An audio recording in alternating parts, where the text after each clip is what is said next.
Malaysia turunkan harga BBM dan bagi-bagi duit ke warga dan Walaupun Indonesia nih sistem pelayanan kesehatannya tuh tertinggal jauh dari Malaysia. Media asing di Indonesia menyoroti susahnya mencari kerja di tanah air.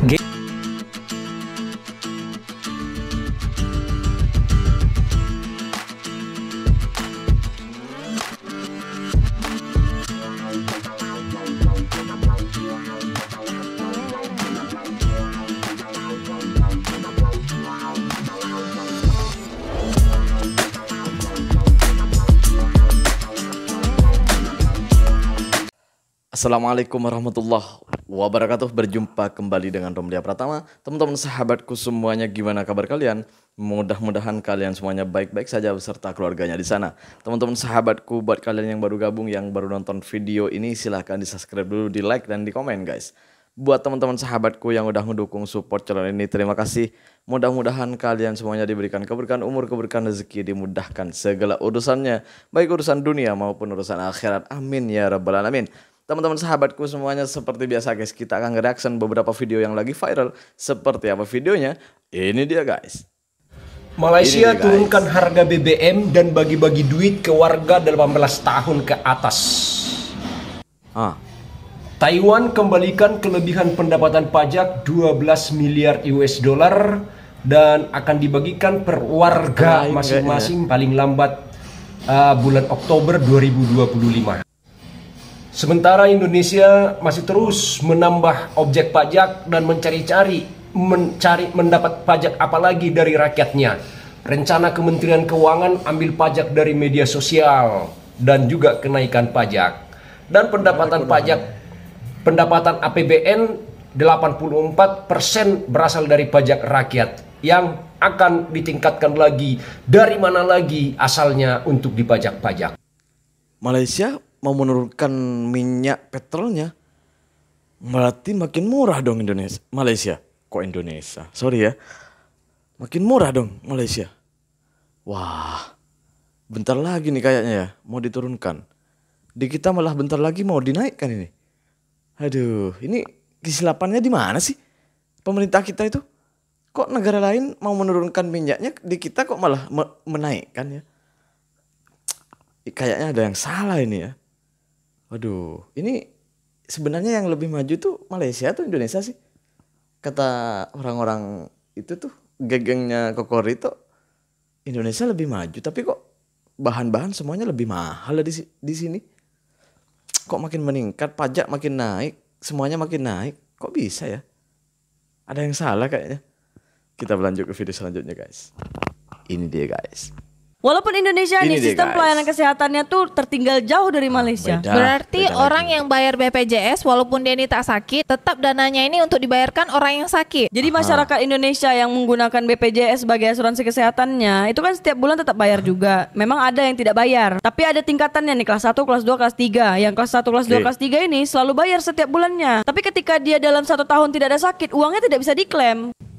Ya kalah jauh lah, ya kalah jauh lah. Ya kalau orang waras, orang pikirannya waras ya pasti ngomongnya pasti kalah jauh ya.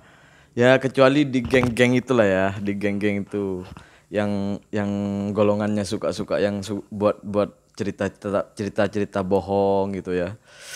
Ya kalau golongan itu ya, grup-grupnya itu ya mungkin mereka nggak akan ngomong seperti ini gitu. Apalagi mereka kan nggak pernah sampai ke Malaysia. Kalau gue sendiri kan udah sampai ke Malaysia. Jadi dari situ saya tuh banyak apa ya, kayak iri gitu ngeliat Malaysia, kok di negaraku nggak kayak gini, di sini kok kayak gini gitu ya. Ya kayak iri gitu ya sama kerajaan Malaysia itu. Kok bisa gitu, kayak gitu. Sedangkan di negara kita itu kayak gini gitu. Aduh. Tapi gue tuh masih berharap gitu ya, Indonesia tuh dapat mencontoh Malaysia gitu. Dapat mencontoh Malaysia. Ya yang baik-baik lah. Kalau menurut kita ya bukan nggak baik sebenarnya, nggak cocok untuk budaya kita ya nggak usah tiru. Tapi menurutku ada banyak persamaan kita yang perlu kita tiru sebenarnya dari Malaysia itu. Karena cocok banget untuk budaya kita gitu. Nggak usah deh kita itu mencontoh orang-orang kebarat-baratan gitu. nggak usah mencontoh ke barat-baratan, toh yang deket itu masih ada gitu, yang cocok dengan budaya kita, kan gitu. Jangan paksakan kita itu, waduh, terlalu berhayal mau mencontoh negara itu, ini, alah, udahlah, contoh Malaysia aja lah, bener. Gue lihat sendiri dengan mata kepala gue sendiri guys gitu. Iya, gimana infrastrukturnya, gimana masyarakatnya, kesejahteraannya, itu jauh dengan kita guys, bener jauh dengan kita. Kita berlanjut ke video selanjutnya guys. Ini dia guys. Aduh, sekolah mana ini? Sumpah frustasi gua, ini negara udah mau 80 tahun merdeka tapi sekolahnya masih banyak yang rusak. Anggaran kita untuk pendidikan seminimal-minimalnya 20% loh, itu besar. Kemana itu semua? Kita semua tuh bayar pajak karena pengen ngelihat adik-adik kita tuh mendapatkan fasilitas pendidikan yang oke, kualitas pendidikan yang oke, nggak kayak gini. Faktanya, kalau lu lihat berita, masih banyak sekolah-sekolah lain yang rusak.